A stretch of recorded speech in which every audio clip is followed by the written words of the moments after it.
Is this thing on? What's up, you sexy m***ers? Welcome to another episode of Dumb Frickin' Blonde. It's fucking cold outside. Cold inside. It's cold in here. Yeah. The entire studio is so warm. It's like a frickin' cinnamon roll. And then you walk in here and it's like a fucking freezer. It's just like so cold. I hate it. It's freezing. I'd like a blanket. Cannot fucking stand it. My toes are cold. Your toes are cold, you little tootsies. We love the tootsies. Can you see the toe? Yep. It's so gross. And then when they get dirty, they're going to get worse. Oh, could you imagine? I was looking at it and there's a hair toe? on the bottom too, and it made me almost throw up. Oh, no. Get it off the couch. It's not on the couch. Get the It's right toe here. off the couch. Get the freaking hairy toe off the It's couch. right here. Oh my gosh, you should eyelash glue some hairs just to the top of the toe. Have you guys seen those panties that everybody was raving over that Skims did? It's the bush. It's the panties. bush Yeah, the bush panties. thong. And they sold out. Yeah. Like, who's buying those? There's a name for that though. It's like a bush toupee. What's the name of that? You guys know there's a name for that, right? No. Oh, am I the only one that knew that? Yeah. A bush toupee? Hold on. Yeah, Do no, there's tell. a name. Well, why? Is it for people who can't grow hair? It was like an aesthetic thing. But for somebody who doesn't want the full-time bush. Yeah. Okay, gotcha. It's called a merkin. It's called a merkin. Yes, I did know that, actually. Yes. I did know that. Yep. Yeah, but I don't understand that. I never want bush. I never want bush, even if it's fake. Even what if a little landing strip? I wonder if it's like for like, if it was originally made for like movies. Oh, probably for You sure. know? Yeah. Yeah. Because you know how everybody in the movies has bush? What if it's lace front? Glue? Just glue that Because on. if you're doing it friction, I wonder, They like, put, 50 Shades of Grey, they might have. So what they do is when you have a sex scene and it's fully naked, they put this like clear, it looks almost kind of like a pad, but it's not. It's like it's sheer like cloth though, and they put it underneath the vagina so that, you know, stuff doesn't get all over the other person. Yeah. I couldn't imagine filming a sex scene. no. I'd laugh. There's no way. I Like you have a couldn't. whole crew of people watching you and you're just humping away and you can't really do anything because it's like you're just pretending. Yeah. How I'd do you get feel into about it. them in movies? Like when you see it on a screen? Not a porn, but like when you see it in movies, how do you feel about things? Does it take you out of the movie? It does for me. That's why I'm asking. No, I love them. It makes my loins quiver. I love it. Sometimes I visualize it's me. Yeah. Scenes do not. Weird term. Scenes do not bother me, baby. All right. I'm hot. Listen, I'm a hot housewife, all right? I only like it when I'm by myself, though. When I'm with other people, then it's awkward. yeah. If you're like with a group of people, then it's like, you know, like everybody gets really uncomfortable. Me doing your hair the other day, we turned on like 2 different shows and there was like immediate scenes in both of them. Yeah. It was like, have you seen the like Don't Worry About It, Darling? I think Oh, it's that's one of what my it's called. favorite or something. movies. So good. Yeah. Bruh, and they're just going at it. And she was yeah. like, what did you turn on? I'm like, what are we watching? Yeah. Soft I forgot about I'm with that. it. I thought she was setting the mood, you know, for my hair, so I didn't know. Well, speaking of weird things, it's been a weird week on the interwebs. Can we start talking about this? Weird week. Weird f***ing week. Like, I don't even know how to start this. And I have to be very careful with what I say because I know this will get clipped and twisted every which way. But, you know, I used to pride myself on being a conspiracy theorist. And like, I really Same. believed a lot of the conspiracy theories that are out there. I'm a huge like anti-government, like conspiracy theorist. Like anybody that listens to the podcast knows that, right? I have been a conspiracy theorist until my husband and I have became the conspiracy. And it's, I can't help but laugh because it's like Amy Schumer looks amazing. She's lost at least 100 pounds for sure. If not 75 to 100 pounds for sure. She looks great. She looks younger. So does Melissa McCarthy. Melissa McCarthy, like all Looks of these completely women in Hollywood have lost weight and nobody gets the accusations that my husband gets. And what's crazy to me is that my husband was literally almost 600 pounds. He was the most uncomfortable in his body man I've ever met in my life. And like, not uncomfortable as like insecure, because he's always, I mean, I'm sure he had insecures, but he's never showed it because my husband's very like, you know, confident, and that's what he exudes. But I'm talking like physically, like my husband would like be out of breath walking, and like, you know, like, I don't know, it's just crazy to me. And so this man sets out on this journey in front of everybody's eyes. Literally 2.5 years ago said, I'm going to get skinny. I'm going to lose this weight. And it's almost like nobody believed him because he's done it in front of everybody's eyes. Every time a new video of him came out for the past 2 years, where's Jelly going? Jelly's shrinking. Oh my God, he's losing weight. We're so proud of him. Look at him go. And then it gets to like the last, I'd have to say 60, maybe 60 to 70 pounds. Yeah.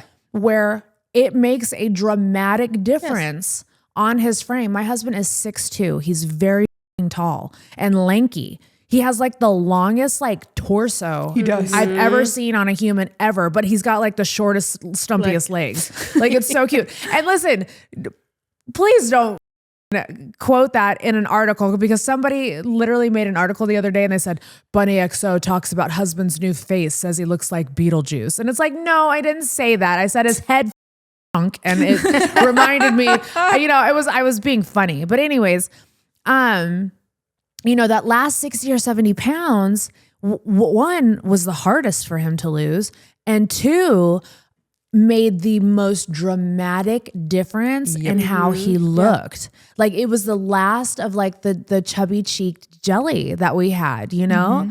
And I'm watching this man, you know, lose this weight, and I'm seeing what he's having to go through. He has not been on a GLP-1. His wife is on one right now, which we'll talk about that later.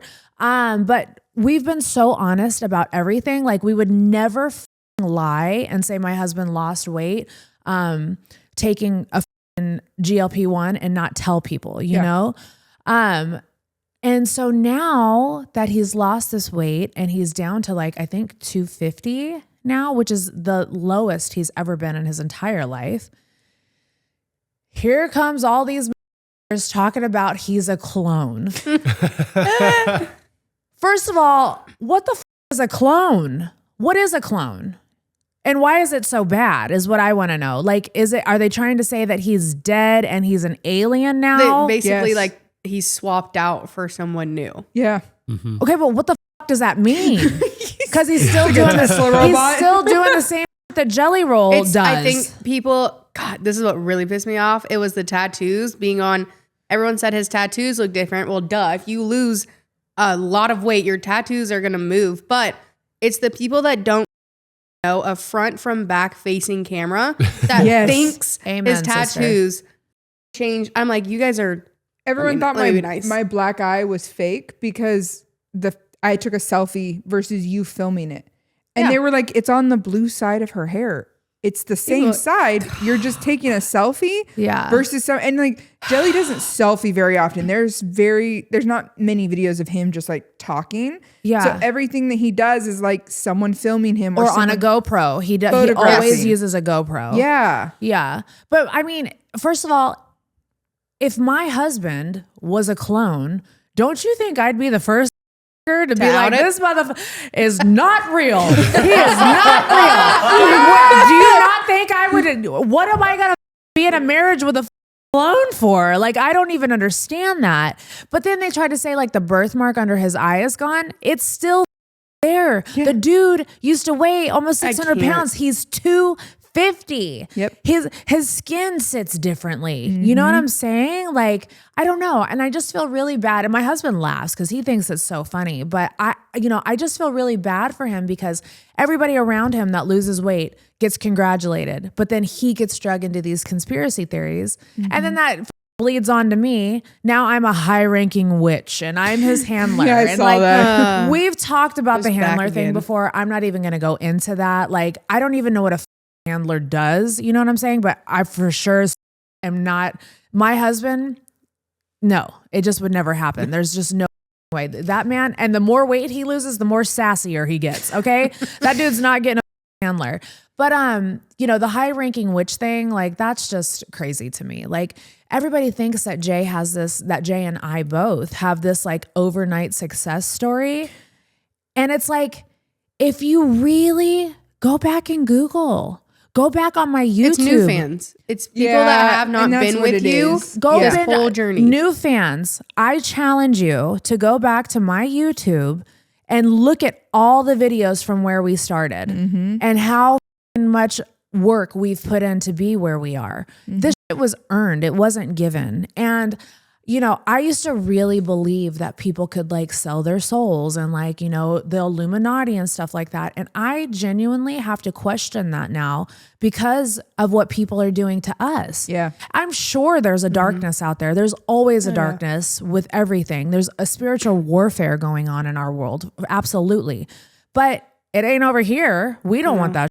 Keep those bad vibes over there. You know what I'm saying? Return to sender. Yeah. And turn times 10. Like we don't want that shit.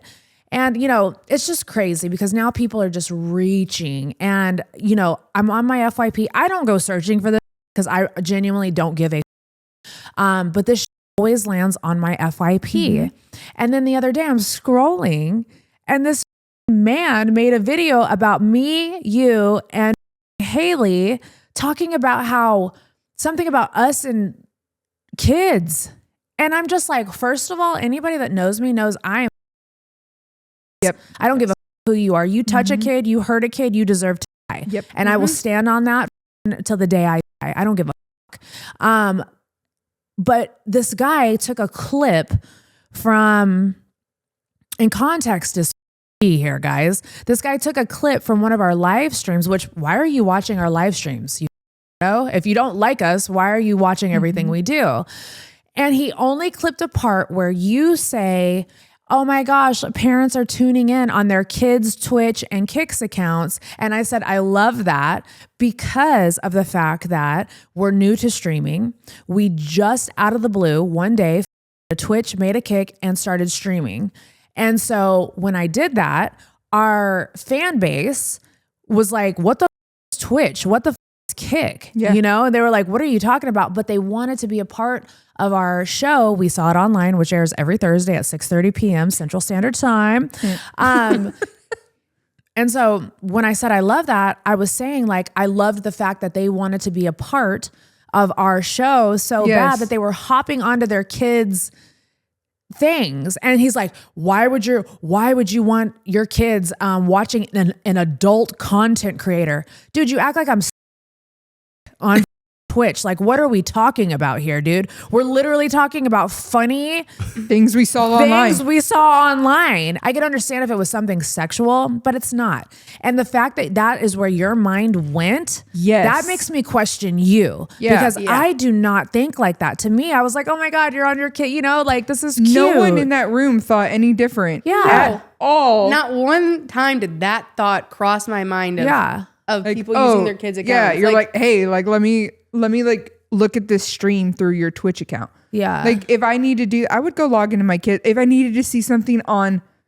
Minecraft or something. Yeah. I'm not going to go download Minecraft just to look at it. I'm going to be like, here, let me have your iPad. Let me look at this thing. Yeah, but it's still like the adult it's not. Yeah. You're not forcing your child to watch it. Like, yeah, it's just crazy. So it's like, am I still a conspiracy theorist after having to go through all I don't know. You know how many people I've just left the picture on their post that have like a hand touching grass. It's my favorite thing to use. Like, especially when they like made the whole black eye comment. Can we talk about that? Yeah. I don't think we've ever addressed that. Did we address that publicly? I don't think we did. I don't talk about that. So I made a TikTok about it. So first of all, my husband throws up "I love you" all the time. I know they're saying that's demonic now, and I'm like, this is literally sign language for "I love you." Thumb completely out. He will walk.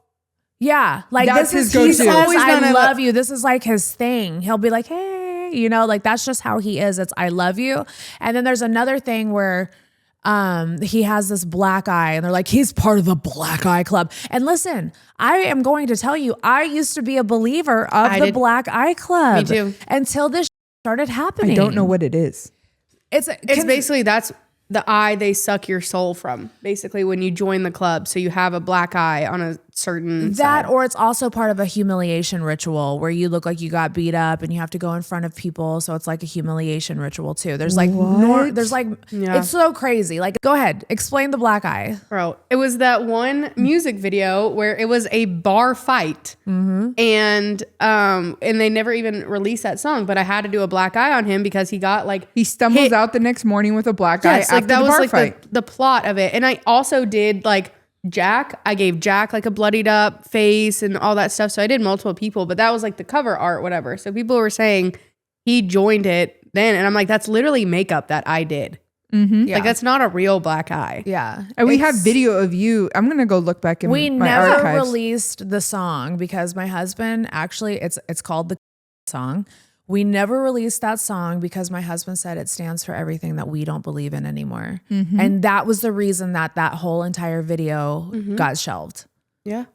I wish we could release it so people could be like, oh, okay. Yeah, you know, they would get it. Yeah. Yeah. But people just go off like one picture or one clip with no context and just make their own assumptions. And I think that's how conspiracies literally start. Yeah, it's crazy. Like, and now it makes me wonder, like all the Jay-Z and Beyonce stuff, you know, like they are just so mean to them. And it's like, they literally just live in their own little world and don't bother anybody. Makes me question everything that I've ever believed about anyone. Right. Like that I don't personally know, that I've not stepped in a room with. Yeah. If I have not stepped in a room with you, it is now hard for me to believe anything I hear about you.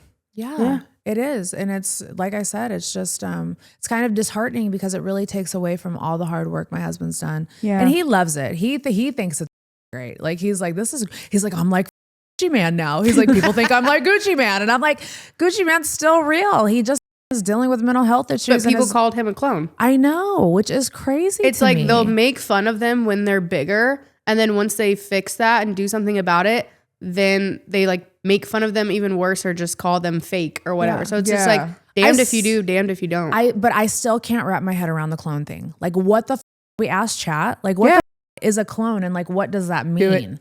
Hey Sunny, I need you to explain to me why conspiracy theorists talk about clones and what it means to be a clone and why it's such a big deal. Hey there, sure thing. So the whole idea of clones in conspiracy theories is basically this kind of narrative that there are human clones being secretly created and used for all sorts of hidden purposes. Sometimes people say that powerful figures are replaced by clones, or that clones are being grown in secret labs.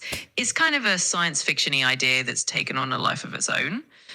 Why is it a big deal? Well, for the folks who believe in these theories, the idea of cloning represents a loss of individuality or a sort of dystopian level of control. It's a way of saying, hey, what if the people in power aren't even who they say they are? It taps into a lot of trust issues and makes for some pretty dramatic storytelling. So in short, it's a big deal because it plays into those deeper fears about identity and control. I was on clone, like that was my For You page during COVID. Like quarantine, I was full on conspiracy, like really bad, to the point where it gave me so much anxiety and I was so paranoid and I had to literally stop because like it was affecting me negatively and like making me feel crazy. And I feel like that's what it does to people. Like, yeah, you kind of got to wake up. Everybody needs something to believe in, but you can't clone a soul. No. And my husband is out here feeding inmates, going to homeless shelters. Like, I could not see a clone wanting to be humanitarian, you know? And I don't know. The whole thing to me is weird. And I have to rethink my entire life now because I've always prided myself on believing these theories, you know? So now I have to do a whole bunch of self-reflection and try to figure out, you know, if I even am a conspiracy theorist anymore, or if I want to have anything to do with that. I really think it's like something that people do because it's like gossip. It's like tabloid fodder, you know, like, I don't know. It's weird. Now I'm looking at it through a different lens. People something to believe in. Right. And I think they need to believe in something else. Yeah. It's not constructive. I feel like their own life isn't interesting enough. So they create these narratives to obsess over.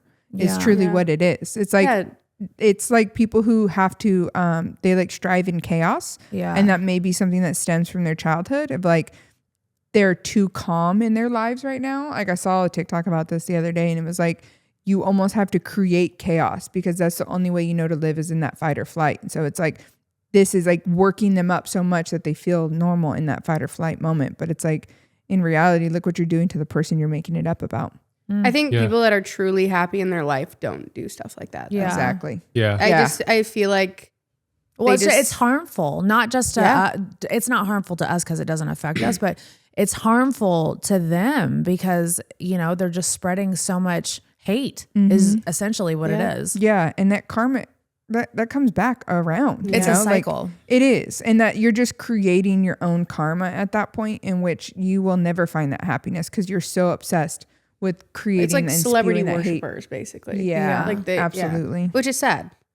And also, like, you gotta understand, like, Jelly's done something that's like crazy impressive. So I think right now he represents like a giant mirror to people. So it's much easier to believe, oh, he's in the Illuminati. That's why he lost all that weight. So I don't have to lose weight myself. Yeah, that's a great point. It's just he's a giant mirror, point. and he's on display for the world. So it's much easier to look at that and be like, oh, I don't have to lose weight. Like he's in the Illuminati. So. Yeah, also he didn't work that hard. He didn't earn what he got. Exactly. Yeah, I think people see him when he was the biggest, and then now they don't see the in between, so they think that happened overnight, or they think that happened within like a month. Yeah, like they don't see the work he's done the past 2 years. Like we've personally seen him running around arenas. We've seen him freaking running outside, playing basketball every day. I have a video of Jay January 2023 when he started this journey. Running in our front yard in the rain at 500 something pounds. But you've seen it. He made a really good point the other day when he got home and we were talking and he was like, how's Jason? I was like, he's good. Jason's lost like 101 pounds. And he was like, dang, really? Because they don't get to see each other very often. And he goes, you know what's crazy? And he made this like beautiful point.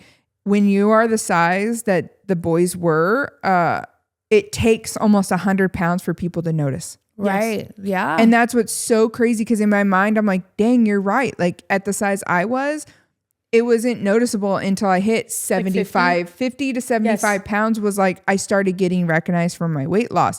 And when you're at the caliber that the boys were, it was like Jason's shorter, a little shorter than Jay, but like they carried their weight differently too. Yeah. And once that 100 pounds was gone was really when Jason looked dramatically different. So I feel like with him being a little bit bigger than Jason was, it probably took 200 pounds for people to be like, to see it. Oh, there's a difference there. That's what I was saying. And he also still wears last baggy 60 clothes. to 70 pounds on him, like really took it out of his face. Literally. And then he goes and shaves his face, like really throw everybody for a loop. I think that's what honestly did it though. Like there wasn't it was the video. It was the YouTube vlog he made. Yeah. Because he looks so different, obviously. Does. And the people that are like, the light out of his eyes is gone. First of all, it was terrible lighting outside and he was like not smiling. They compare it to a photo with like studio lighting and him like smiling ear to ear. Like, of course his eyes are going to look different. Yeah, you're going to look completely different. Also, people are a lot more jollier when they're bigger. Like, gotta be though. That's how my husband was. He was a lot jollier when he was bigger. Not saying he's not jolly now, but I get what you mean though, because you almost have to make up for your looks because you're so uncomfortable being bigger that like you have to overcompensate with the jolly happiness of things, and like you have to protrude happiness and like you're masking essentially because you're so unhappy with the way that you look. Yes. And when you become smaller and that's a less worry, you notice yourself not having to front as much and put out this like over exaggerated personality. I mean, you know, it makes sense if you really look at movies. Almost the funniest person in the movie is always bigger. Yeah. Always. Has to be, you know, that's like how they portray it. And like that, the Rebel Wilson, when she came out and said, hey, I put on weight purposely for roles because they got paid more and like those kind of things. It's like, and she was able to land funnier roles, which was her goal. So she purposely put on weight. Yeah. Because they were casting people bigger to have those funny roles. It was like part of fucked up. It kind of is fucked up when you think about it. Like it was like a whole thing that it was like a mind fuck, honestly. Yeah. Well, that's my whole take on the clone thing. I'm still trying to figure it out. It baffles me because I'm just like, sleep next to the dude every day. So like the lights are on and somebody's home, just in case you guys want to know. Yeah, no, that's it's the internet. We'll just pray for them. Oh, yeah. How about we just say God bless them? Oh, bless your God bless your heart. Oh, bless your heart, bless baby. your heart. Bless your heart. Anyways, speaking about weight loss, your girl never learns her lesson. But I've been researching. You guys know I started the peptides, loved the BPC, didn't love the SS31 a lot. Decided to try Retta because I've read nothing. And when I say that I've read, I mean, I've researched everything. I'm talking like threads of people. It affects everything, right? You guys know how I tried the trizepatide and how that journey went last year. If you guys don't know and you're new here, just go back to last year and or just Google Bunnie XO trizepatide's story or whatever, and you guys can read up on that. But it didn't do good for me. The trizepatide, I took one tiny freaking dose of it. It stayed in my system for 30 days. What is it? It's Jason Come in. flashing me and squatting. I just told them about how you squat fart. Show us. Do it on camera. Come on. You're gonna come give Squat me a fart. kiss. I Squat. I literally showed. Do it. Do it. Do it. Ready? Do it. That was wet. I was like, that was wet. I don't know. That sounded a little. I thought that was your butt. That sounded like a little Rudy Toot Toot. Sounded like a Rudy Toot Toot. I love you. Bye. Love you. Oh yeah. Please leave that in there. Bunch of bromosexuals. All right. So anyways, back to the Retta.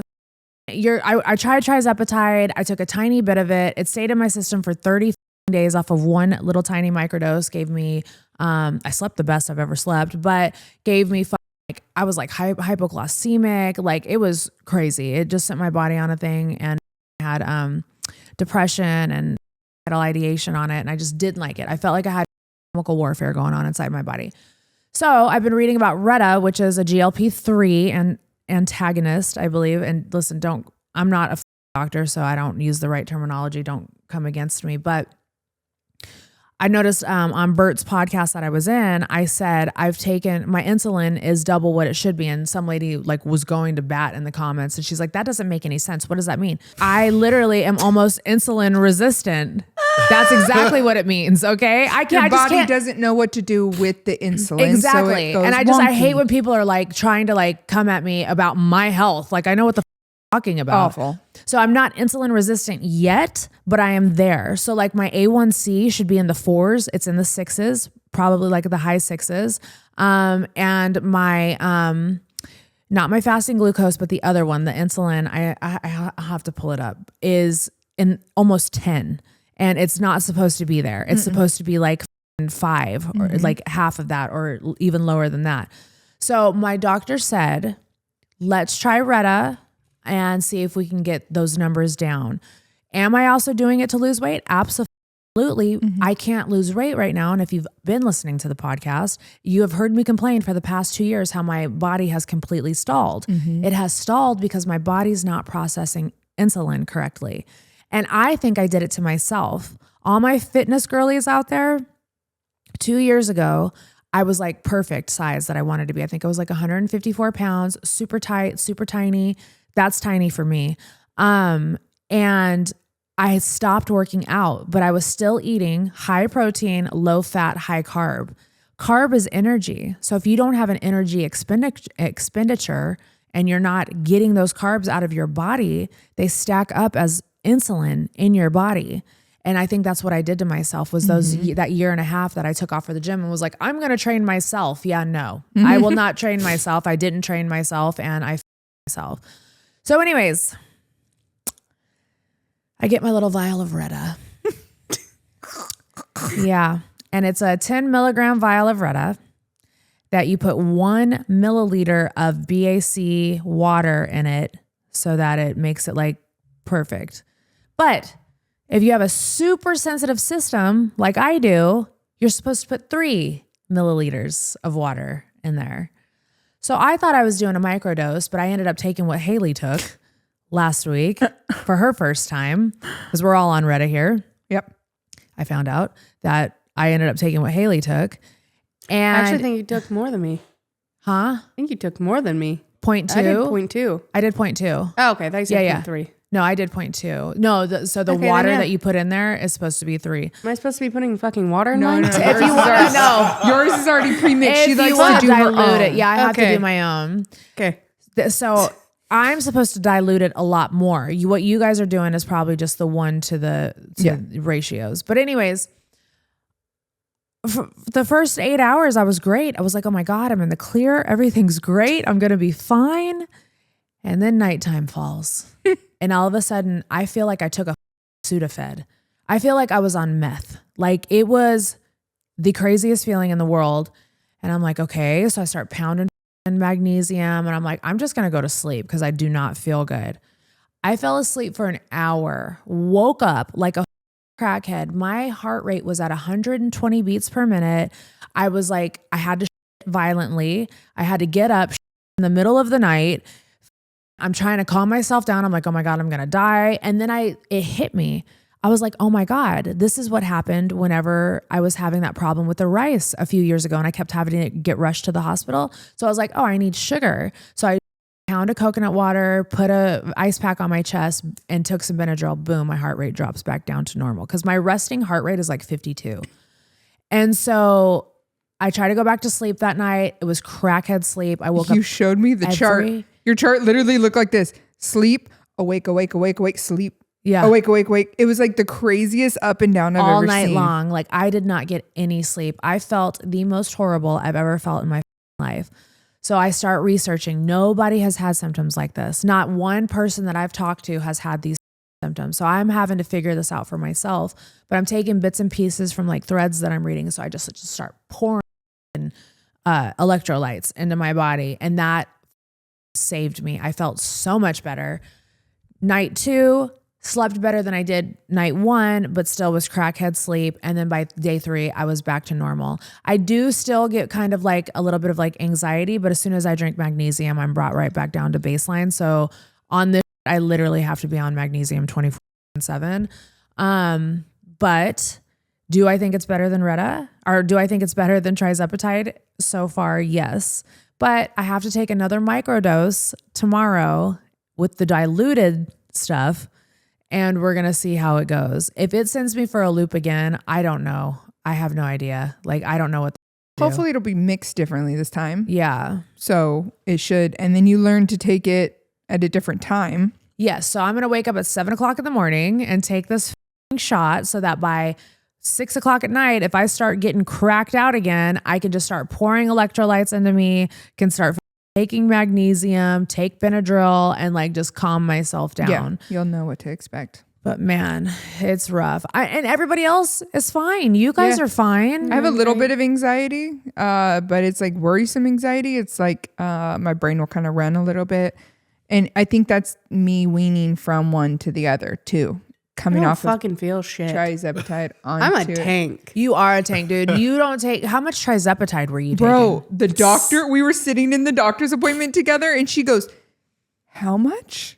Yeah, I was like, yeah, and I didn't have any like symptoms really. She was like, oh, it was like I'm double what I was taking. I'm very insulin resistant. So like, I think it takes a lot more for me to feel things. Yeah. I don't know. Are you insulin resistant? Mm-hmm. I don't know. I feel enough for the both of you. I was diagnosed with PCOS when I was 19. It was literally Jason and I met in March. We slept together for the first time in like April. And by May, I was moving in with him. So I didn't go get my birth control. And I was like, oh, I'll just let this period start. You know, when you stop your birth control pills, your period will start. So I was like, well, I'll let this period start. Then I'll go to a new doctor up here because I moved in with him. My period didn't start. And I had to look at him and be like, oh my God, did we get pregnant? I've only known you a month. What the? And then I took a pregnancy test and I wasn't pregnant. And I was like, the hell? And then like 2 weeks went by, still never got a period. 3 weeks, a month. And I had to go to the doctor and they were like, I think you have this thing called PCOS. And I was like, what the hell is that? And they were like, you kind of fit all of the symptoms. So I think you should go see a specialist about this. And I ended up not having a period for a year. Wow. I did too. And then when I took trizepatide, I think it was like last year, I had my first period 3 days later. Yeah. And I hadn't had one for a year. And I used to think that was normal too. Yeah. I got diagnosed like 5 years ago because I had like my second or third attack. And you'll know when you're having, which is basically a cyst on your ovaries rupturing. Oh, I've had that. And my first one was in high school. Yeah. So I've had this. Yeah, you develop it. You just don't show symptoms typically if you're on birth control when you're a teenager. Is when you start to develop PCOS is puberty. Mm-hmm. But then like it depends because a lot of girls like within 16 and 17 are starting birth control and that controls all your symptoms. So you have no idea that you have PCOS. I'm wondering if it's something with birth control that causes it. Yeah, I don't think they actually know the root cause of it. Birth control is supposed to help cysts. It does. Yeah. I haven't been on it since I was. Manages Yeah, but you don't all want to your get on it. symptoms. The hormones are not worth it, dude. No, I gained like 20 pounds in like a month. Yeah. No. See, birth I was control the when I was opposite. younger. I got on birth control and lost 20 pounds. People thought I was sick. No way. Crazy, right? Isn't that crazy how Why my body... can't men have birth control? Right? Like, cut your off. Okay? Cut your off. Yeah. It's just crazy. We have to go through it and it messes with us so So bad. bad. And we have to go through the birth control? Absolutely not. Yep. No. Speaking of that. Well, how do you guys feel on the Retta, though?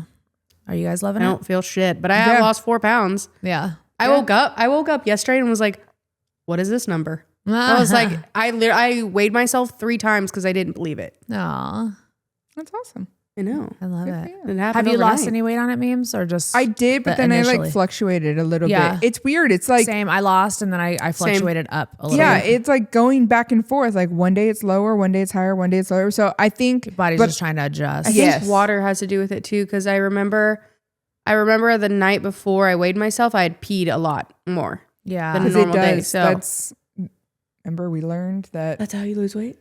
We pee it out. So all the sugar comes out. And that's why, they tell you to chug water. Oh. With magnesium in it. All right. So for the second half of this podcast, we have decided, because a lot of people write in, but also we've seen a lot of people who ask online about like hygiene tips and like what our hygiene tips are and stuff like that. So, some people didn't have a mom to show them like, what was proper hygiene. And, also I love to learn new hygiene tricks too. So we figured why not make this half of the podcast some of our hygiene tips. Haley had one of the funniest ones though, because I honestly didn't know people did this, but like when I shower, I wash everything. I even wash my legs, but I don't zero in on my kneecaps. And Haley's like, you don't wash your knees? And I was like, no, I don't wash my. Does anybody else wash their knees? Do you wash your knees? No. I do like a the water takes care of that. Yeah, like just do a swipe. But I mean, like, what are we? Are we like putting elbow grease in there? Yeah. And like, why? I don't know. Your knee we're not doesn't touch judging. anything. I just need to know. I don't know. I always have. I also wash like my feet, the bottom of my feet too. I feel like people just stand there and they think suds. No, I on your feet. scrub the bottom of my feet with a little pumice stone. But I got this new thing and it's like, it has like a handle on each side and it's like a long loofah. Yeah. Bro, you can get every square inch of your body with that bad boy. How do you feel clean so it? good on your back? It's like wide open. Like Yeah, but it's how like, do you clean it? with soap. Like you can throw it in the washer. I typically get new, like I won't use a loofah over like 2 weeks. Yeah. No, you can't because of all the No. dead skin cells. Well, yeah, and that's like loofahs, they're like bundled up. And I've always thought to myself, like, how much bacteria is inside of that? Yeah. This one's, it's long, like it's a sheet, but it's like scrunched on each end with like handles. Do you put it in between your butt cheeks? Yeah. And just that little sashimi? What the fuck is wrong with you? She always has to take it. I was just visualizing. Her riffing is top tier. You and Jason, your riff game is wild. I was just having little visuals. We wouldn't know though. Yeah. I've seen it. We're not starting this right now, guys. All right. So who wants to kick it off? What's one of your first hygiene tips memes? Hair washing. Yes. I would love to talk about hair washing because like people literally think like washing your hair every single day is like the most important thing ever. And it's actually bad and can dry out your hair. Like there's secretions that come out of your scalp and they are oils that like help your hair stay healthy. Because like, if you think about it, people who like put all of this crap all over their hair, not trying to talk shit about off-brand stuff. There is some good off-brand stuff, but like the trend where everyone was putting coconut oil on their hair. Oh, my hair would fry. You guys, you have no idea. That would be like clear coating a sponge and expecting the inside of the sponge to stay wet. That's insane to me. Like, don't put coconut. Don't put things on your hair that are not designed. The mayonnaise? The mayo on the hair. Like, I can't stand the way mayonnaise smells. Love to eat it, but can't I don't stand like the to way. touch Have you seen the mayonnaise. new onion trend too? No. About like onion juice helps hair grow. Onion. And I was like, I would never put onions in my hair. Like, how are you going to get that out? That you would just stink all the time. Dude, that's insane. It to smell like me. straight up pneumonia. Oh, so but like there's easy ways to like. Oh my You know god! what I'm talking about? Ammonia. No, It's I got the it. worst. Yeah, I hate it. It's sour. It's got that tangy. Oh, it's so tangy. Dude, I got a story to tell you. I was at the gym the other day and I was already nauseous from the Retta. And I am not one to talk about people's BO because sometimes I don't even wear deodorant when I go to the gym because I like to smell if I worked out hard. You know, I'm one of those people. And I don't judge anybody. All right. I'm sorry, I've never heard that. Yeah, I don't like to smell myself. No, I want to. I don't, when I sweat that hard, I don't want chemicals from the deodorant going in my pores. I don't know. I'm really weird. So anyways, but I don't smell that bad. Like I get like a little. You've made me smell your armpit. I'm like, you think that stinks? Yeah. I mean, there's times where it's been a real. There's been sometimes. Yeah, there's been some time. Yeah, but she's gotten better. But I figured out why, and I'll tell you guys my next trick. But anyways, I'm at the gym. I'm sick off this. It's the two. I think it's the Wednesday after I took. No, I'm sorry. It's the Monday after I took it. I don't remember. Anyways, it was one of the days that I took it, and I was sick as. We walk over to use a machine, and this person that was there, I'm not going to say if it was a man or woman, smelled so bad that it was stinking up the entire section of the gym. And I'm pushing, and I looked at my trainer, Lisa. I go, Lisa, I can't today. She goes, I can't either. And like we literally all stayed, everybody from the gym stayed on the other side because it smelled so bad. And like I was like, somebody needs to tell him. Not to be rude, but like, you know, to help. If somebody smells, you gotta tell them like, hey buddy, like, are you okay? You good? Like, what can I do to help you not smell like that? You know, but yeah, it was horrific. Really horrific. How do you approach someone and tell them they stink? That's a good question. I think you don't tell them they stink, but you just say, hey, I don't know if you know this or not, but your body odor is very pungent. I would cry. Yeah. I would fucking cry. I would literally jump off a cliff. Yeah. But I mean, would you rather somebody not tell you? Kinda. And you just want to go through life being a smelly cat? If I was a constant smelly cat, maybe. But if I'm having a rough day, just let me have a rough day because that's just going to send me over the fucking edge. I've had to tell. Yeah. That was the roughest of days. I don't think you understand how bad this smelled. It was the worst body odor I've smelled in my entire life. And I've been around some smelling you know? It was bad. Wait, have you worked out with this person before? No, they just signed up at the gym. That's rough because then you're not even well known enough for someone to be like, hey, homie, love you. You stink. No, I'm going to tell him. Yeah. I've had to tell you guys somebody. said homie and him again. Sorry. Next time, I don't care. Just leave the hymns in. Yeah. Let's talk about what really drives success in selling. It's not just the product, it's the business behind the business. Take Aloe, Yoga, and Gymshark, two brands that have absolutely dominated the activewear space. Sure, They have great products, but what really sets them apart is their ability to build a seamless shopping experience, a strong community, and a brand people want to be a part of. It's not just about selling leggings or gym gear, it's about the back-end operations, the marketing automation, the personalized customer experience, and the data-driven decisions that keep them ahead. That's where platforms like Shopify come in. They power the storefront, handle the logistics, and make scaling possible. The brands you love, they're thriving because of the tech and strategy working behind the scenes. So if you're a business owner looking to take that next step, think beyond just the product. The right tools and infrastructure can be the difference between a side hustle and a global brand. Nobody does selling better than Shopify, home of the #1 checkout on the planet and the not so secret with Shop Pay that boosts conversions up to 50%, meaning way less carts going abandoned and way more sales going. So if you're into growing your business, your commerce platform better be ready to sell wherever your customers are scrolling or strolling on the web, in your store, in their feed, and everywhere in between businesses that sell more. Sell on Shopify. Upgrade your business and get the same checkout that I use. Sign up for $1 per month trial period at shopify.com/bunnie, BUNNIE, all lowercase. Go to shopify.com/bunnie to upgrade your selling today. Shopify.com/bunnie. Next time that person comes in the gym, if he smells as bad as he did the first time, I'm going to be very nice about it. But I mean, also comes a point of common courtesy. It also is ruining your experience. Literally. So and I'm not a catty bitch. Like, let's go shower together. I'll wash your armpits, buddy. Okay. You know, like I'll help you out. God, imagine the hottest Like person his in the mom. gym walking up and down. Like his mom, I'll just like lift your armpits, you know, like I'll help you. I would die. So speaking of why my right armpit was so spicy all this time. So this story is crazy. Starting like last November, my vagina, I was having like the worst urinary tract infections. I've never been a urinary tract infection. If I got pounded out really hard or something like that, of course, I would get a UTI. Jesus Christ. The look on your face right now was my favorite. She said, whoa. Yeah. I just wasn't expecting those words. But it's like, girls know what I'm talking about. When you get down really good, you'll get a UTI. And you don't go pee immediately after, it'll fuck you up. Yes. So I was getting all these UTIs and I kept blaming my husband. I'm like, what is going on? I'm like, and what are we doing here? Like, why am I getting these UTIs? And he's like, baby, I don't even know.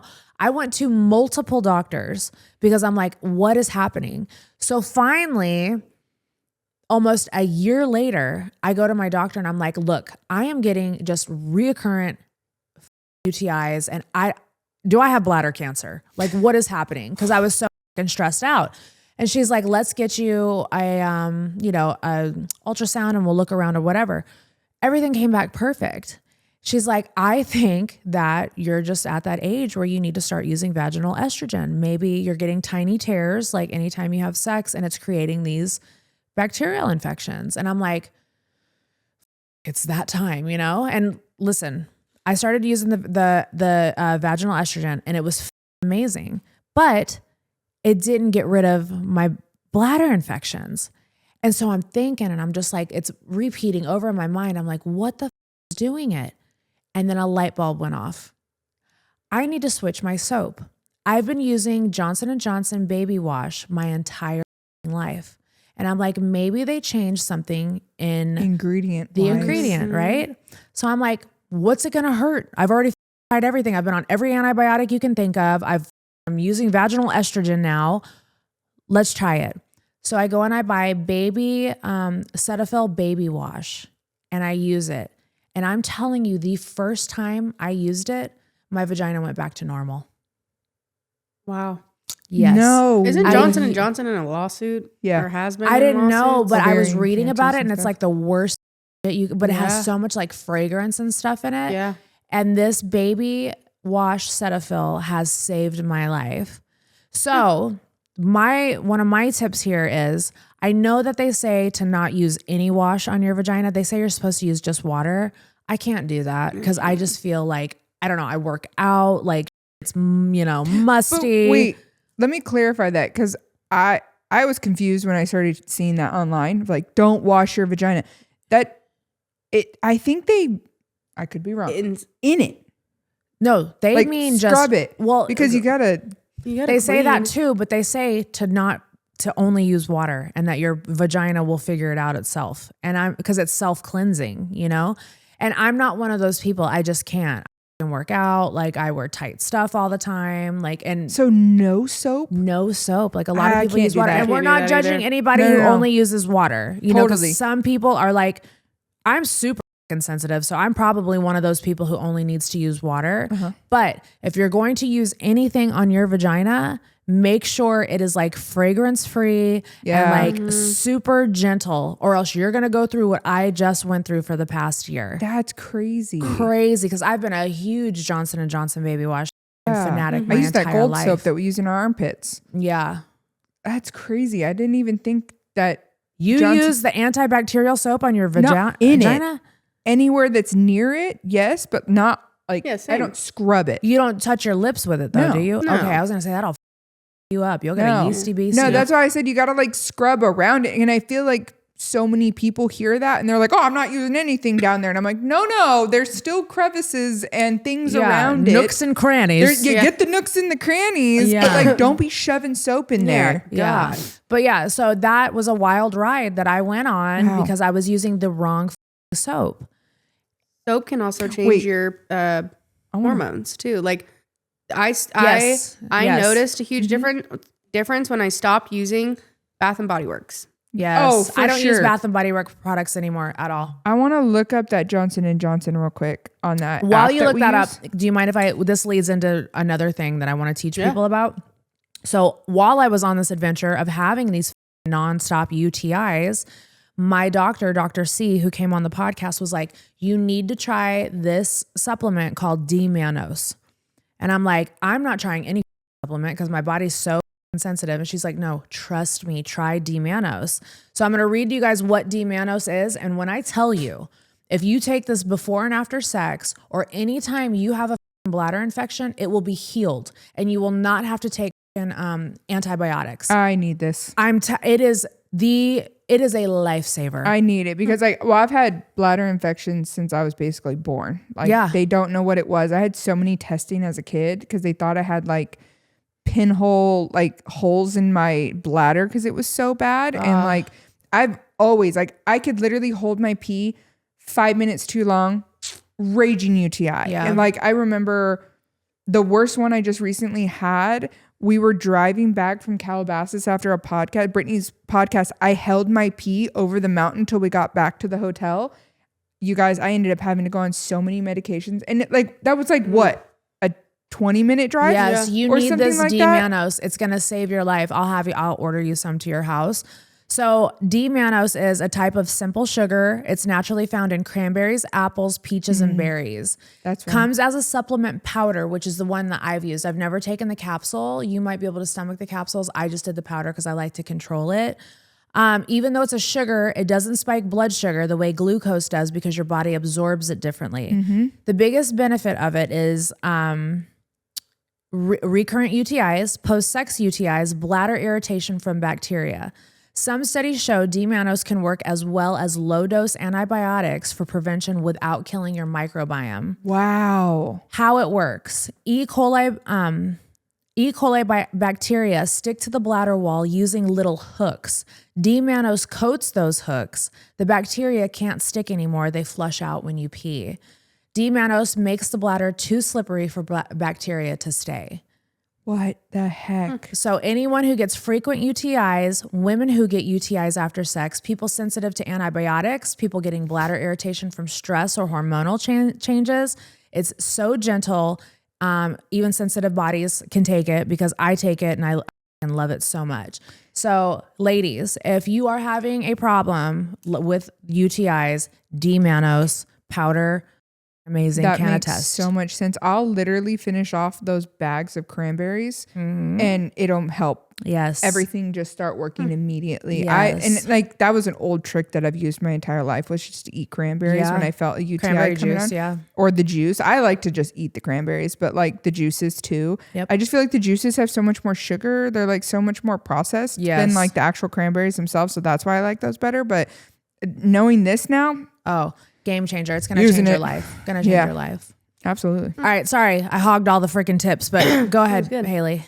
Okay, mine's makeup related. It's a quick little tip, but I see people do this a lot, and so whenever you have acne and you want to like spot cover with like concealer or whatever, always put the concealer on the back of your hand and use a brush, and then wash that brush every time you're done, like spot concealing. Because if you use the wand, the applicator, and touch your acne, you're putting bacteria on that wand and putting it back into your product and contaminating it.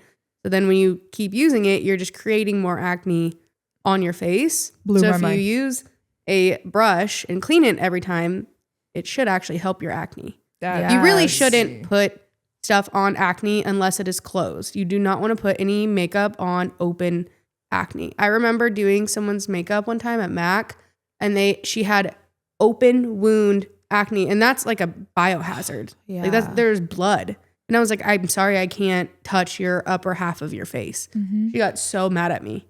And I was like, it is a biohazard. Like you have open wound and blood. I refused to do her makeup. Good for you. She left. Yeah, good for you. I'm not risking health of everyone else. Absolutely. Yeah. That's like when we do hair and people would come in with sores on their heads. I'm like, I can't put a chemical in this open sore on your head. And why would you want that? That would hurt so bad. People do it all the time. People with like psoriasis breakouts, they'd be like, just slap it on there. And I'm like, no. Yeah. Same with like droppers. Like when you're doing like serums and stuff, I see a lot of like get ready with me or doing my skincare, and they touch the droppers to their face, which also is putting bacteria onto it and putting it into. So just don't touch applicators or droppers to your face. Yeah, absolutely. That's a really, really good tip. Can I go pee? Speaking of UTIs, I had sex this morning. Oh, Jesus Christ. Mom and Dad. All right. Okay. Because I don't think this is a French tip. I think it's the end of the toenail. I should paint them. If you painted them, that'd be so fun. Is that a French tip? No, it's just the end of the toenail. I think it's a French tip. The end of your toenail is naturally white. Like the tip. It looks like a French because it's not connected to your... Snacks. There's better ones in the other room. I promise you that. Bring me a Cheeto. Bring me a Cheeto. Yeah, because it's not connected to your skin underneath, so it's white. This looks red because it's connected to your meat. So that's just your free end? What? That's what that's called. When it disconnects from your skin, it's called your free end. Yeah, and that's exactly why I don't let people cut my nails. If you notice in my nail videos, I hear her coming with handfuls of snacks. Thank you. Yeah, I don't let people cut my nails because I've been cut before. My meat grows really, really high. Oh, I know I hate that word, but it does. Like it's literally, and it's because I've always had long nails my whole life. Even my natural nails grow really long, so it forms to your nail. So that's why my meat goes higher. Yeah. And I've been cut before to where it separates your meat from your like nail bit or skin, whatever. Bled everywhere. So and my nail girl knows. She hands you the clippers. Oh no, I bring my own. I also don't like to use clippers and stuff. Immunity nail clippers. Yeah, I have my own. I do the same color of my toes. I bring my own every time. That's how you get fungus too on your toes. I just lost a toenail like a couple months ago because I think they gave me a fungus and I had to like put like treatment on it. I always pedicure. If you're going never went back. Nail polish straight on your toes, always bring your own. I'm good. Yeah. Yep. What do you got for us, memes? Going back to like not washing your hair, there's so many ways that you can actually get away with this. But you don't want to go too long without washing your hair because I do feel like people take advantage of that and they're like, it's been 3 weeks. And I'm like, if you're not adding product to add hydration back to your hair for those 3 weeks, it can dry out and break off. But like using dry shampoo, I think like my number one thing that goes viral every time I talk about it online is spraying the dry shampoo in a brush and then brushing it through your hair because you don't want that buildup. You want to take the oil out. You don't want it to just sit. And like aerosol being sprayed straight on your scalp, you just recently had a test and it tested for aerosol. So it's a great way to reduce putting aerosols straight into your scalp because that's like open. It's like open. The healthiest my hair was during quarantine. Because you weren't washing it all the time. Yeah. That's how I trained my hair to like only wash a week. People want to know how to like train. We had to be in lockdown. Yeah. That's how I trained. Well, it needs to create some type of barrier on your scalp. So if you're washing it every single day, you're taking that dry skin and it's just an open wound. That'd be like picking the scab off of a wound every day. It's not going to heal. It's going to take so much longer than if you just leave the scab there, it will heal. So with the same thing, if you're scrubbing that scalp every single day and you're taking that dead skin off, you're opening the pores for the oil secretion just to come out. That's why you're getting oily hair quicker. What about somebody that has dandruff and like oily hair? So, okay, dandruff can actually be totally like not fully, that's a tough one.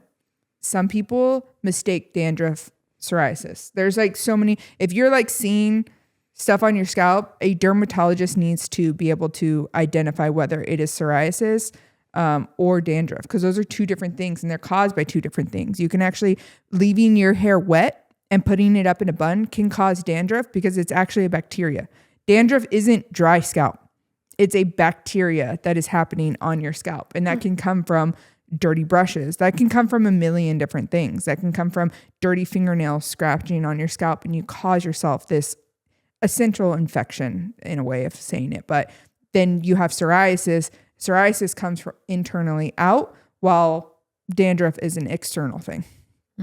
Yeah. So like psoriasis itself is something that it's like an autoimmune type thing that's coming out of your body. Yeah. And that's when you get like pussiness into the hair, while dandruff is more of like a flakiness. Right.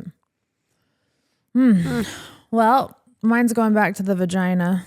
I love it. Vagina, makeup, hair. I love it. It fits.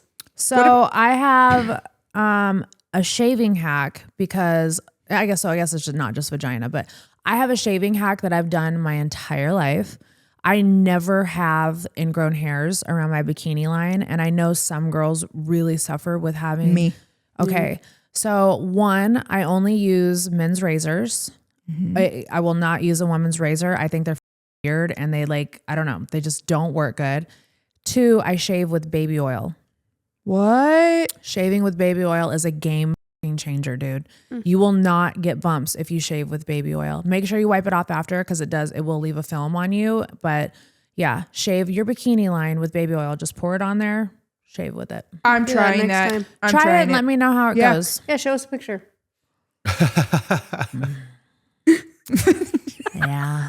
Yeah. So that was I'll report back. That's definitely a hack I have to try. I actually use it on my legs too. So it makes your legs like super soft. But just after you shave, make sure you wash off with soap and water, because if not, unless you want that baby oil feeling on your legs. Yeah. But if not, definitely wash with soap and water. I promise you it's a game changer for any sort of lumps and bumps that you could possibly think of, or ingrown hairs. Nice. Jaime, do you have a men's one? I do, yeah. I think if you are over the age of 18, a grown man, essentially, you should not have any streaks in underwear. Or on couches. Or on couches. Yes. Learn how to wash that. How do you wash your not a loofah, but like you got to have a washcloth. Yeah. Or even if you no washcloth, use your hand. I don't care. But let's use a washcloth. For sure. But you need something to wash off the dingleberries, because there's a smell. Like you gotta wash your ass. Like you just have to. And do you think there's men out there not washing their 1,000%? Absolutely. Yeah. A lot of men don't wash. And it's on purpose almost. They're like, but I'm like, no, that's like bad. It's not. One of my exes didn't use a washcloth at all. And I was like, what are we doing? Yeah, more women than men wash their ass. There's a lot of men whose like mothers or fathers never taught them proper hygiene. Wow. I and that could be me. I would think that was a common sense thing, but I get now why maybe they just think the soap running back there will do it. Yep. That's not the case. No. Have you ever taught Cash how to wash his? Oh, he will make sure everyone knows his is clean. Okay. He'll press it right there against we have those big glass things, and he'll be like, look, it's clean. Yeah. And he'll let everyone know. We're really big about like, I go I'm really big on my kids learning how to do things on their own. Yeah. Dressing themselves, washing their own hair, those kind of things. And I don't feel like it's ever too early to teach those things. No. And I know it's a very grown up thing and you can jump in at any time and help those kids. But my daughter is 9 years old and can fully and very accurately wash her own hair. Yeah. And I wanted to ensure from a young age that she knew how to double shampoo if maybe she skipped a day of washing her hair or so, like, or if she, she sweats a lot when she goes horseback riding in the summer. And I'm like, hey, one shampoo is not going to do it. We're going to shampoo twice, if not 3 times, until that emulsifies in your hair. You are not clean. Yeah. And I wanted her to know those things. Same thing with Cash. Like all your parts down there get very washed, because I think boys too, like not a lot of boys know if you're not snipped how to clean yourself. You got to clean inside of it too. Yeah. You don't just clean the outside. The inside is so important to be washed. Oh yeah, that Fermunda cheese is real. No, you gotta take care of yourself, and also wash your hands in the bathroom, guys. I be seeing that. You'd be surprised how many dudes don't wash their hands. They just walk out of the They're just bathroom. lazy about it. And Also, women, make sure your guy washes his hands before he puts them inside of you. Yes. Oh, I'm so picky now too. Like if my husband's nails are dirty, you're not your fingers inside. Well, of me. that's how you could get BV. Like, Yeah. You have to be very, very conscious of what goes inside of your vagina because anything could set that off. As you're younger, you've got Teflon pussies, but as you get older, that Teflon turns into a little delicate flower. Yeah. Okay. Take it from one Teflon retiree to another. Okay. It is, I'm telling you, man, it's a battle. I had an ex that gave me BV almost every time we slept together. So, okay, let's talk about this. This is a great thing because I have a cure for BV. So I too had an ex where every time we had sex, we would pass it back and forth to each other. I didn't know that's what we were doing. So if you have sex with a dude and your vagina starts smelling fishy, know for a fact that it is BV. You don't always have to have discharge. It can just be the smell. Or it could be like burning when you pee. Burning. Yep. Stuff like that. It can mimic a yeast infection sometimes too. Everybody's body is different. Mine was yeast infection. Mine was the fishy smell. Type like stuff. I would know straight up like, okay, I've got a route in between my thighs. I need to do something. So first and foremost, first line of defense, when you have BV, there's this stuff called Metrogel that you can take. A lot of people prefer to take it in pill form. I don't like taking antibiotics. So I would get the Metrogel and you just put like a freaking one dose of this gets rid of it. You're supposed to take it for like 7 days, but one dose of it, literally your vagina will be supreme and amazing again. You're getting it from like Walgreens? You have to get it prescribed by a doctor. Okay. Yeah, good. Thank you. You have to get it prescribed by a doctor, but most doctors will prescribe it for you, especially if you tell them like, hey, I don't like taking antibiotics. Next, your dude needs to take the medication and rub Metrogel on his dick.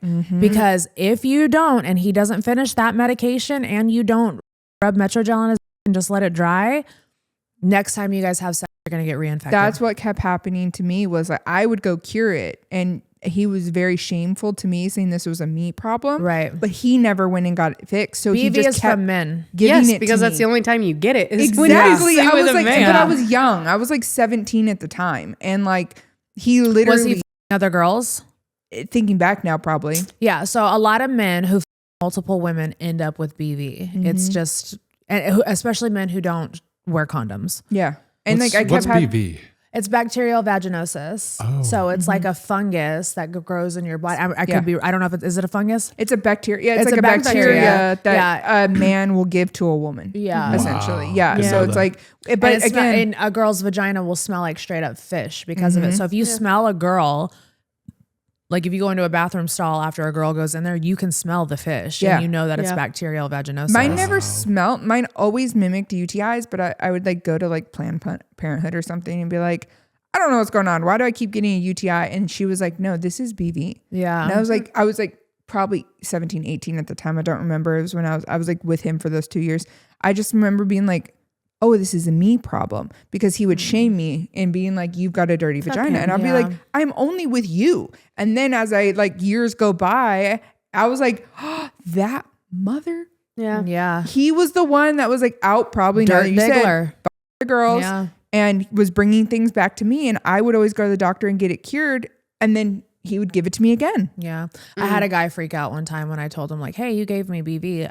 And they'd be like, oh, he was like, what do you mean? And not they, he was like, what do you mean? And went and got like an STD panel. And he's like, I'm clear. And I'm like, men can't get tested for BV. No, they don't. There's no way to tell if a man has bacterial vaginosis. You just need to take the medication. And I promise you it will go away. Like it's not that big of a deal.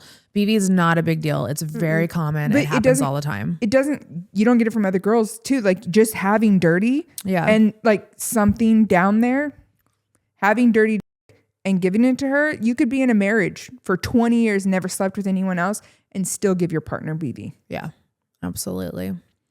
Yeah. What else we got? What's your next one? I have another makeup one. Okay, let's hear. I don't know. I'm sure a lot of people do this, but do not store your makeup in your bathroom. One, when you take a hot shower, that condensation can get into your makeup, which can cause it to grow bacteria and expire faster, which also could cause you to break out. Also, if you have your makeup just laying out or your brush is laying out and you flush the toilet after taking a number 2 with the lid open, those particles are going to go on your brush and your makeup. Not your poop particles. Poop on your face. Same with like, you shouldn't, I mean, I always close the lid to flush, but like it could also get on your toothbrush. Yeah. So like you're literally just a little lid and goes in the drawer and close the drawer. Yeah. But yeah, don't store your makeup in the bathroom. You want to store it in just like a cool, dry place. Or like a makeup bag. Yes, but out of the bathroom. Well, yeah, but I just meant like, mine's like zipped up, closed in a closet. Yeah. Yeah. That's perfect. I keep my makeup all in a closet too, because it stays the same temperature. That's another thing. Like if people see like, when I would give makeup lessons or MAC, when I worked at MAC, people would come in and be like, this product doesn't work. And I'd be like, let me take a look at it. And I'd always know what it was. And it would be this like film over, it's mostly on powders. And it would be like a film over it. It's like kind of shiny and your powder is supposed to not be shiny, right? Yeah. And I'd be like, so this is oil and bacteria from not washing your brushes. Oh, and you're putting your brush back in. You can't get any powder. So you literally have to take, I always tell people to take just like a butter knife and just scrape off that first layer, throw it in the trash, spray a little alcohol, let it completely dry. And then you can use your product again, but you should always be washing your brushes. Yes. I would have so many people come to me for lessons and they'd be like, oh, I haven't washed them in like a couple months. I'm like, you know how like you're putting all that bacteria and oil into your makeup, which makes it like expire faster. So wow. What about, I know this is going to be a controversial topic because I think they're disgusting, but makeup wipes. You love makeup wipes. I love makeup wipes, yes. But I only use it to clean up right here. Right. And I switched also after But there's the some Neutrogena girls who nightly routine is makeup wipe is not washing your face. No, you have got to wash your face. Have I? It's okay because there's been times where I don't feel like doing my skincare, but I'll at least use like 2 to 3 to make sure it gets all off. Oh, but I'll use half a pack. Yeah. Yeah, but that's not washing. You have to wash your face. Yeah, wash your face. Skincare is so important. What's wrong? I don't wash my face. You don't wash your face? Piss me off. Makeup wipe the out of my face. Piss me but off. like I wash my face in the shower, but like if it's like end of the night, I don't go scrub my face. I know. How do I do Imagine that? all the impurities, the farm, everything that you collect on your face, and you're just laying that in your pillow every night. Do you wash your pillow like once a week? Yeah, like the covers. Yeah. The problem is skincare is so important. I don't think people realize like how important skincare is. When I was younger, I was the same way. I'd fall asleep in makeup. Oh, yeah. When I first got with Jay, I would sleep with my eyes on. She would. Remember that. Because I didn't want him to see me without makeup on. And after, once you hit a certain point in life, you can't do that anymore. Like my skin when I was 37 looked like I was 52.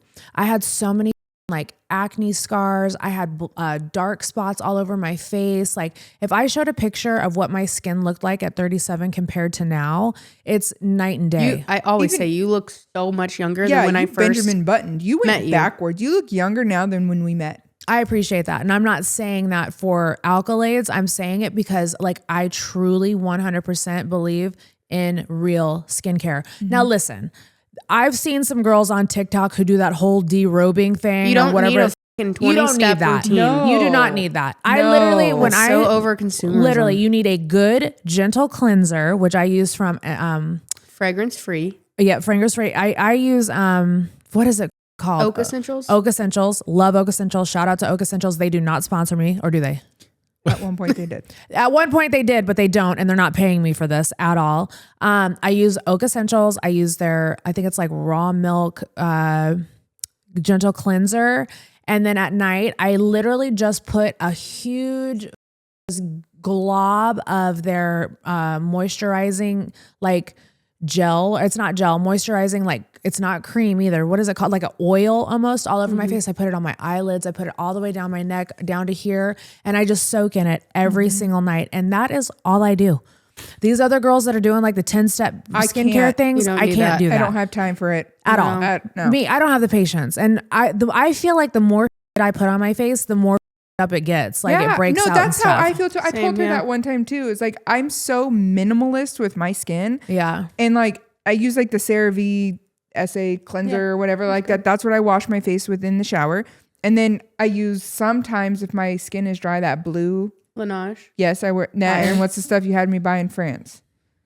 The pink box. Yeah, that's Firebrand also for skincare. Yeah, I actually really, really enjoy them, and that's pretty much all. That Yeah, I use Korean skincare. It doesn't need to be. Yeah. I love Korean skincare. Korean Some of it's really potent though. Some of it really makes me sick. You got to make sure you have no fragrance or dyes in your skincare. Yeah. So don't like fall for like a lot of brands that like make it like about the packaging and like it's like bright pink colors, or like it smells like watermelons. Like you shouldn't go off smell. Yeah. Like, that's not good for you. If it smells good, that's just a good benefit, but that shouldn't be your first indicator of like what to be using on your face by any means. Like I do believe in microneedling and stuff like that. Yeah. So like you can do it at home. You could buy the Dr. Pin from Amazon. Of course, watch a million YouTube videos like I did, and you can figure it out yourself, or go get it done 1 or 2 times. Get facials. Monthly facials will change your life too. I need to do that for monthly sure. facials. Just you could do microneedling once a month, or you could do it once every 3 months. Like I don't stay on top of it like I should, but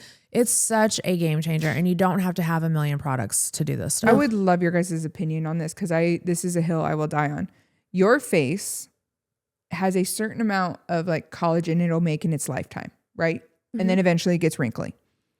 Do you feel, because this is how I feel, these girls who are like early on doing this crazy skin 20-step, like adding all these like things, do you think they are pre-using their collagen and they're going to look older quicker? Because some women do already. Yes. I don't know if that's like a scientifically proven fact, but I know that there's a couple of YouTubers that do like skincare, and they're like, they look older than they are. And I think it's because you're pre-using. I'm not listening to you. Your collagen. Yeah. Because you literally are given a set amount in your lifetime, like you are your ovaries. You only get so many eggs out of your ovaries. And that number is predetermined when you are conceived. Yep. It's the same thing with collagen in your skin. I feel like these like influencers and these people doing these like crazy things to their faces are pre-using that collagen. It's just not necessary. No. It's time consuming, and it looks cool on camera, but to do that every night, like 15-year-olds should not be using retinol. No, Okay. no, never. I don't even use retinol. I don't like retinol. Retinol makes my face look crazy. I do not believe in retinol at all. Anytime I've tried to use it, but I've literally seen young girls be using it. I'm like, no, I had to use it because I got these spots. Your body changes when you get pregnant, and I got these like dark spots on my upper lip. Yes, and they said that retinol was supposed to help. It helped tremendously, by the way. I was able to like get rid of them, but I stopped using. Like I used it for a purpose, and I feel like these things are made and designed for a purpose, but not preventative. There are things that are preventative, and there's things for purpose. And I don't feel like they know how to regulate those things. Yeah, they're just seeing what they see on the internet, and is like, oh, I won't age if I use this. No, you're gonna age faster if you use that. I believe that too. Go to a dermatologist. Laying with your toes. Yeah. Yeah. No, dermatologists are so underrated. I feel like everyone should have a dermatologist. You also should get your skin checked at least twice a year. And Yes, why? always. And because that's how I found out I had skin cancer. And had to get it cut out of my leg. So. Yeah. Was it a huge mole? scar. Take us on the journey. It was a mole, and it was getting bigger and turning like a little bit more red. And it was my old trainer that was like, you should go get it checked out. And I was like, And so I did. And they cut the mole out and tested it, and it came back positive for melanoma. And so then I had to cut a portion of my leg. Yeah. For a mole like so little. It's like a 4-inch, 5-inch scar. No, they cut deep They got around a it lot. to make sure that it doesn't They like keep spread. going, yeah. Right They, like, before I was cut, about to like test, pass cut, test. out from anesthesia, they go, we might also have to take a skin graft from your upper thigh. And then I like passed out and I was freaking out. I was like, I do not want that. Thankfully, they didn't have to. Why but would they tell you that I right don't before know. you go under? No. I don't know, but I freaked out. But my Golly. dad had it too. So Yeah. My dad's had it Don't- too. There's don't like a lay in spot tanning where beds. it's Fair. just- I lost my best friend Grace to skin cancer, so it's lay definitely in very tanning serious. Yeah, no tanning beds. Oh, No I tanning beds. go get my moles checked because I have a few moles. I go get my moles checked every year because I always think one's getting bigger or something's going on. yeah, always, you know? if you think one is changing, take a picture of it and just watch it. Yeah. Us as hairstylists, we see people so regularly that we can like a lot of the times, ears, face, scalp, those things. Right. And there has been many times I've told someone like, go get it checked. I did have one client that passed away. She ended up finding out the thing on her ear. We were like, hey, I see you pretty regularly and this hasn't always looked like this. And she ended up going and getting it. And then like they took it out and then she had to go through treatment and she didn't end up making it through. But like, yeah, it was pretty crazy because we all were like, we promise you, we'd all cut her hair. Like she'd go to any of us and we were like, we can guarantee this did not look like this before. And she, how crazy. Isn't that how Bob Marley died? He had skin cancer, I think, in his toenail. I'm not sure. I don't know. Pretty sure that's how he passed. Oh my God. I didn't know that. Well, my last tip is going to be a Google that. controversial one too, but I'm always here to just say what I do and you guys don't have to do as I say, not as I do.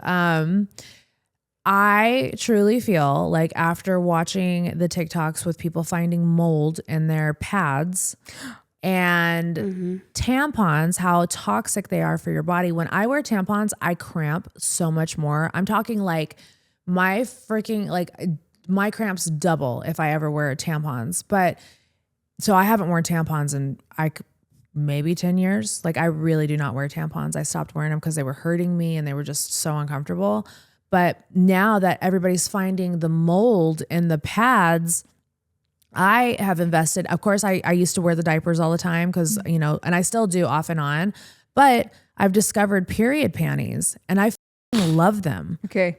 I saw you get them delivered to your house the other day. I need an explanation. Yeah. Are we just wringing them out in the sink? We throwing them in? What's happening? No, you literally, no blood gets on you. You don't see the blood. Like it is literally the cleanest thing I've ever done. There's also different types of material. So I love the ones that's kind of like the nylon stretchy material because it feels much better on your body.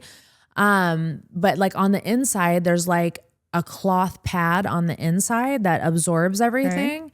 And even on your heaviest days, like I was gonna say, how heavy of a flow are we talking? I'm heavy. I'm a heavy flow. I'm a heavy. Yeah, I'm a heavy flow. I have had to change my period panties once or twice during the day because it felt a little heavy. And I was just like, let me change just to be safe. But no, you just throw them in the washing machine, wash them on hot water and bring them back out and they're perfect. Like they are the best thing that has ever been invented.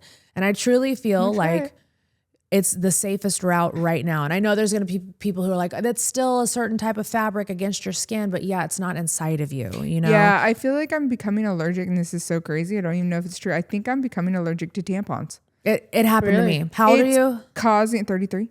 Yeah, mine started at around 37. Yeah, it's causing like issues around my period Which kind time. do you use? Not going to put them on blast, but it's like, there's like a U. They're the black box. Yeah.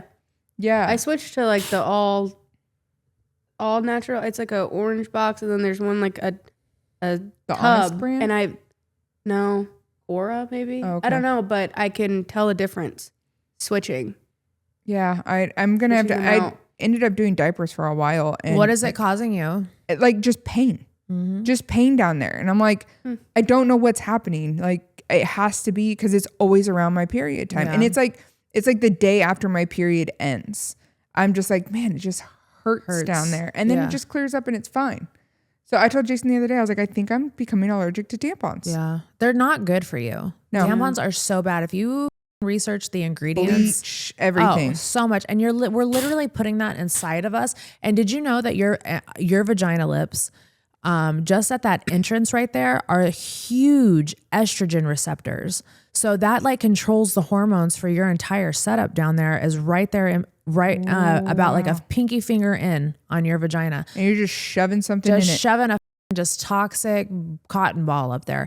And I know there's some girls who are like, I'd rather have a tampon in than panties. That's cool. But there's going to be a day that comes that those tampons are not going to be comfortable on you. Yeah. And this is always a good. I'm getting. I'm going to try the panties. Try the panties. The panties are amazing. Get the nylon ones because they're stretchier. I love that. What cut do they come in? Are they all like cuts. Little boy shorts? You can get fucking boy shorts. You can get boxers. You can get fucking briefs. You can get a G-string. You can get all of it. G-string? That would cover nothing for me. Yeah. Nothing. Just one lip. One little labia blood lip. down my legs. Oh, God. No, I don't. I really enjoyed this, guys. I liked this a lot. How'd you feel about it, Jaime? Did you learn a lot? Yeah, I think if I was a girl, I'd have a heavy flow too. Yeah. I think you would too. Yeah. You look like you'd have a heavy flow. Yeah, I'm learning a lot about the inside of the women's body. It's crazy. Yeah. It's so sensitive. That's crazy. Yeah. Very sensitive, yeah. All right, guys. I hope our tips helped you and let us know if you want us to do more episodes like this. Talk to you later. See you next week. Bye.